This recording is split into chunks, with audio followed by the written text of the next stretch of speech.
ഭൂമികുലുക്കമില്ലെങ്കിൽ എന്ത് സംഭവിക്കും? ഒരാവശ്യവുമില്ലാതെ ടെക്ടോണിക് പ്ലേറ്റുകൾ ചലിക്കുന്നത് കൊണ്ടാണല്ലോ ഭൂമികുലുക്കവും സുനാമിയും അഗ്നിപർവ്വത സ്ഫോടനവും എല്ലാം ഉണ്ടാവുന്നത്. അപ്പോൾ പിന്നെ പ്ലേറ്റുകൾ ചലിക്കാതിരുന്നെങ്കിൽ ഭൂമി കുറച്ചുകൂടെ സുന്ദരമായിരിക്കും അല്ലെ? പ്ലേറ്റുകൾ ചലിക്കാതിരുന്നെങ്കിൽ ആകപ്പാടെ ഒരു ചെറിയ പ്രശ്നം മാത്രമേ ഉണ്ടാവുകയുള്ളൂ. അത് മറ്റൊന്നുമല്ല, ഭൂമിയിൽ മനുഷ്യർ എന്ന ജീവി തന്നെ ഉണ്ടാവില്ല. നിങ്ങൾ കാർബൺ സൈക്കിൾ എന്ന് കേട്ടിട്ടുണ്ടോ?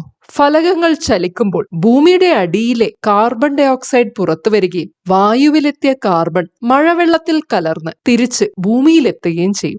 ഇങ്ങനെ എത്തുന്ന കാർബൺ ഡൈ ഓക്സൈഡ് കൊണ്ടാണ് സസ്യങ്ങൾ വളരുന്നത്. ഈ സൈക്കിൾ കോടിക്കണക്കിന് വർഷം നടന്നപ്പോൾ ഭൂമിയിൽ ധാരാളം കാർബൺ ഡൈ ഓക്സൈഡ് എത്തുകയും സസ്യങ്ങൾ ഭൂമി മുഴുവൻ പടരുവാനും കാരണമായി.